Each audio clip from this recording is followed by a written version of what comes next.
시청자 여러분 안녕하세요. 오늘은 여러분들이 관심을 깊게 가지고 있는 분도 있고 그렇지 않은 분도 있겠지만 지금 세간에서 매우 뜨거운 쟁점 중에 하나로 떠오르고 있는 고교 학점제, 좀 낯선 분도 계시죠? 이거에 관해서 이모저모를 알아보겠습니다. 도대체 이게 뭔지, 어떻게 실시될 것인지, 실시하고자 할 때 생기는 문제점은 뭔지, 이런 것들을 찬찬히 따져보고, 그래서 학부모님이나 또는 이제 고등학생이 될 학생들의 입장에서 무엇을 준비해야 될까, 이런 것도 생각해 볼 수 있는 기회를 갖고자 합니다. 오늘은 저 혼자 이 얘기를 하는 게 벅차기도 하고 재미도 없을 것 같아서 훌륭하신 두 분 선생님을 모셨습니다. 두 분 선생님 간단하게 인사하시고 소개를 해 주시기 바랍니다. 우선 정철희 교수입니다. 안녕하세요. 학습 디자인 닥터 정철입니다. 안녕하세요. 미래 지도자 육성 교육이자 주관식 교육인 토론 교육을 35년간 연구한 교육학 박사 신동명입니다. 반갑습니다. 고맙습니다. 이 바쁘신 중에도 이렇게 시간 내주셔서 오늘 고교 학점제의 이모저모에 대해서 말씀을 나누어 주시게 돼서 반갑습니다.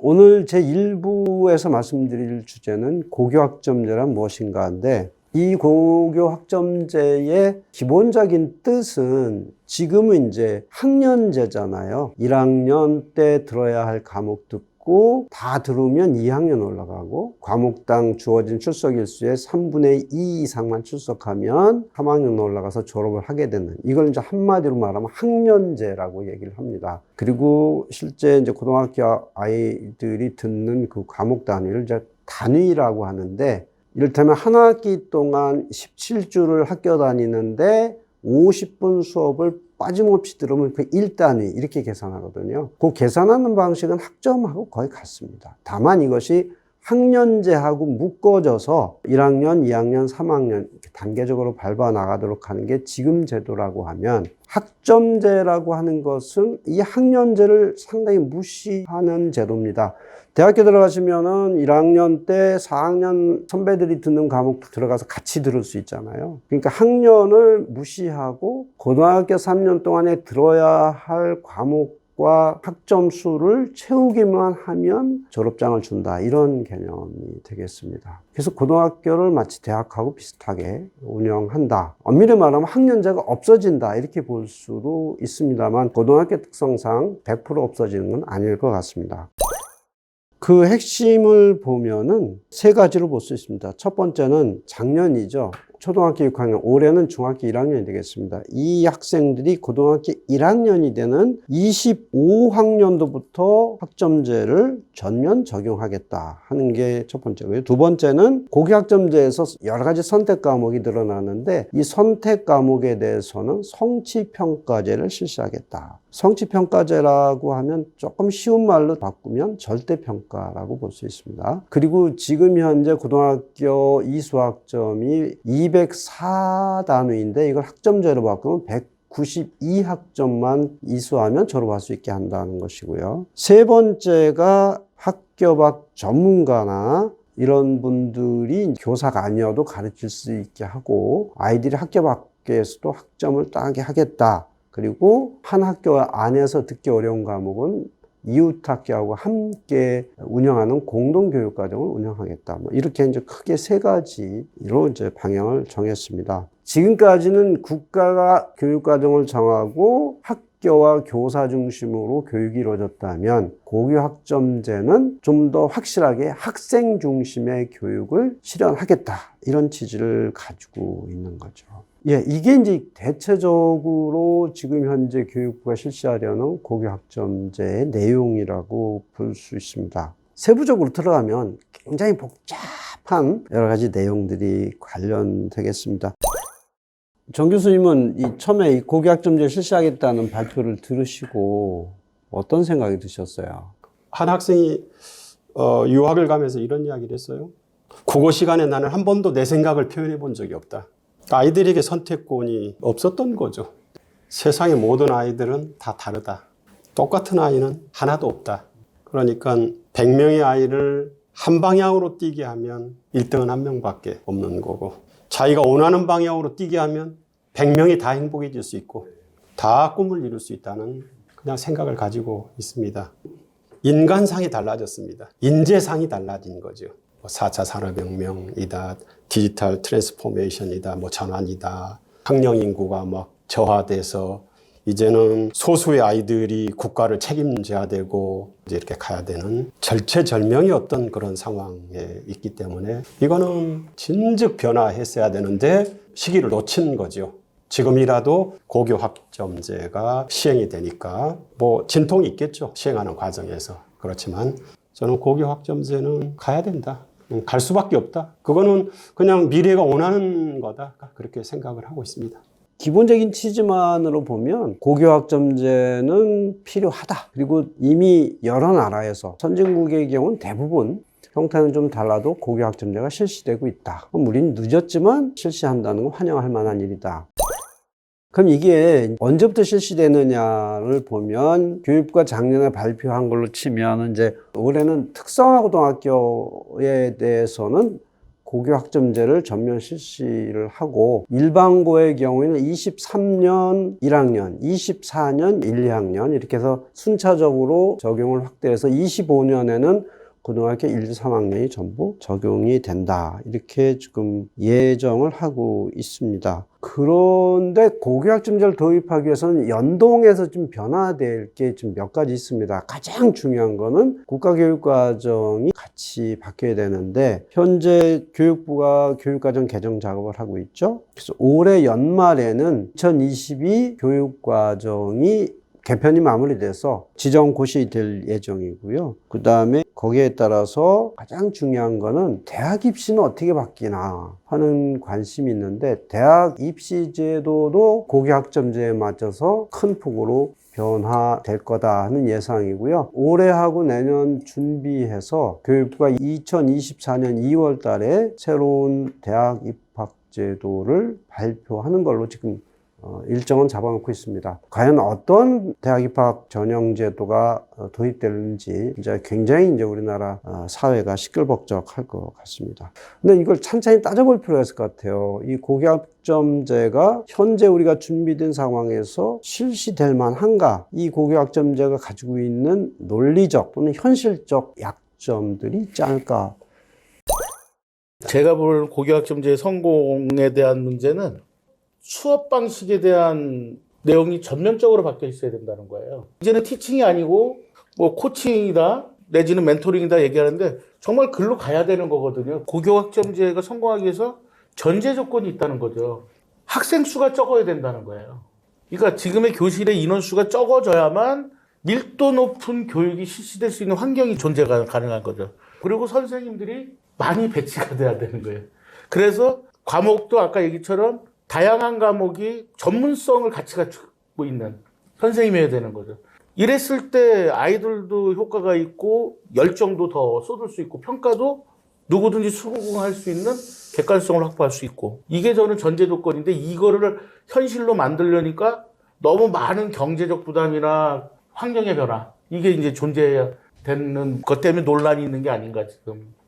그러니까 지금도 이미 2015 개정교육과정으로 고등학교가 부분적으로 선택 교과를 하고 있습니다.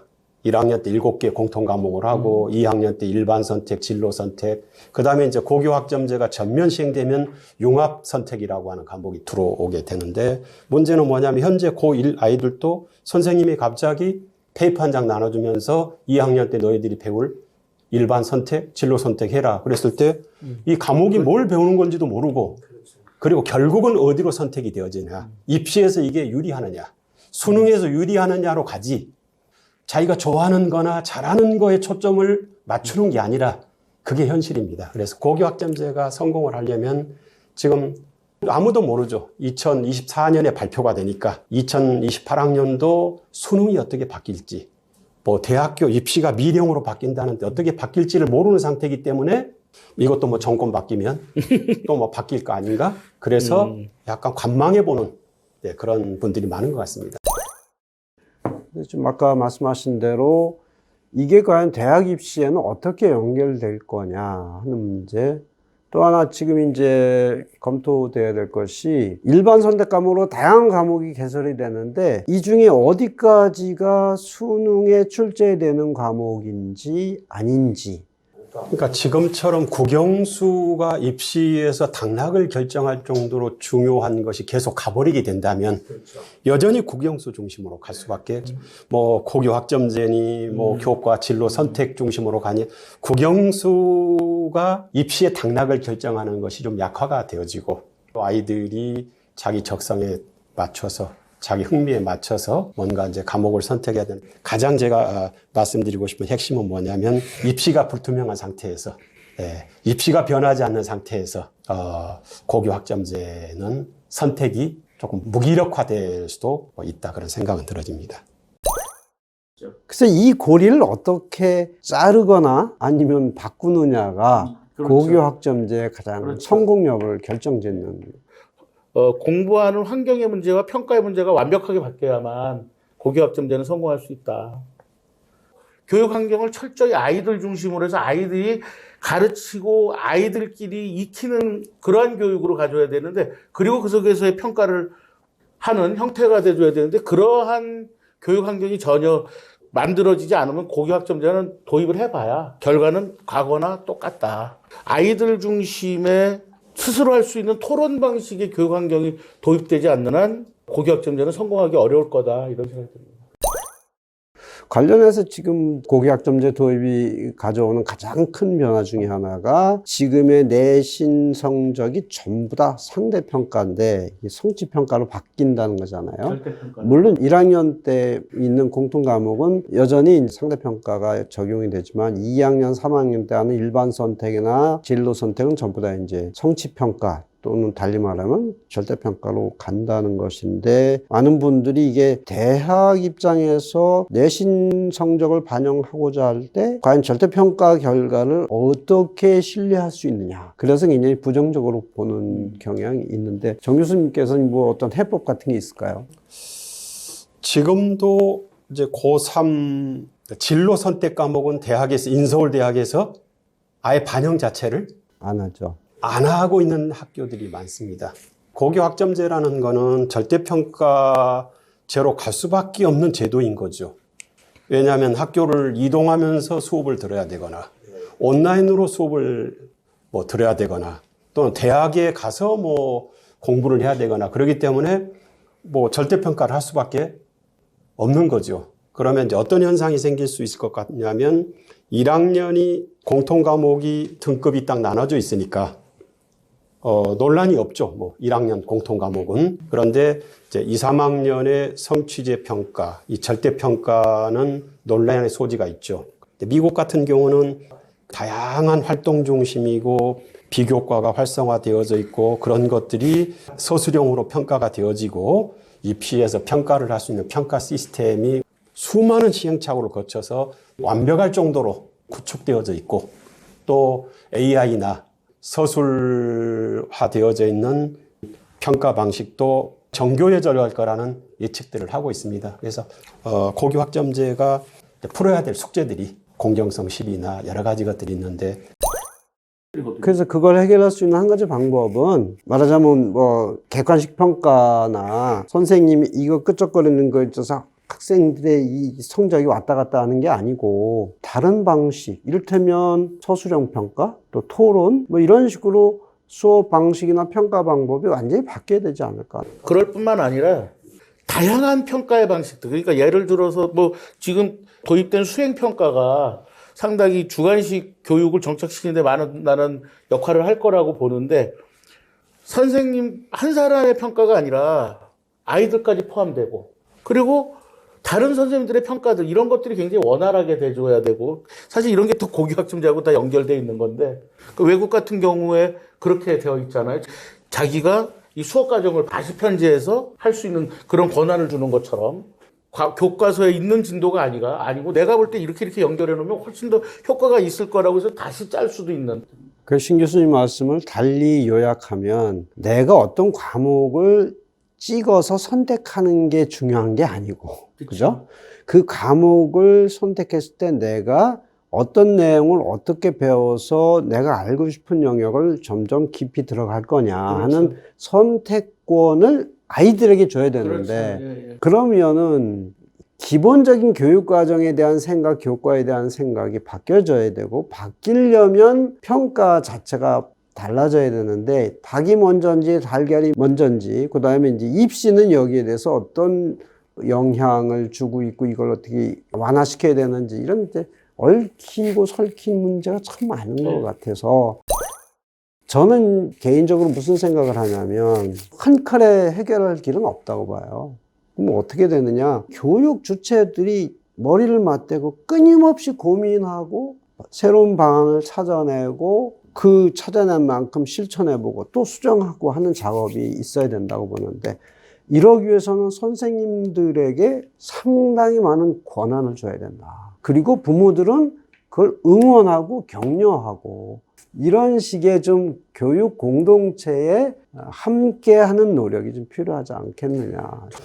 특히 유럽 선진 교육 같은 경우는 초등학교 1학년 담임이 중3까지 우리로 말하면 9년 동안 담임을 하면서 한 학생의 적성, 한 학생의 진로를 탐색을 하고 그 아이 특성에 맞는 교육을 설계를 해서 그 아이들하고 학년 초가 되면 회의를 하고 로드맵을 짜주고 학교가 도와줄 수 있는 거, 학생이 해야 될 거, 부모가 해야 될 거, 학생 당사자가 주도적으로 해야 될 일들, 그리고 주기적으로 만나서 어떻게 성취를 하고 있는지 그렇게 하고.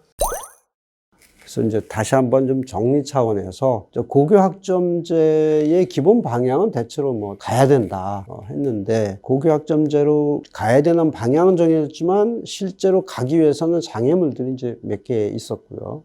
근데 이 장애물들을 넘어서 우리가 가려면 어떻게 해야 되느냐.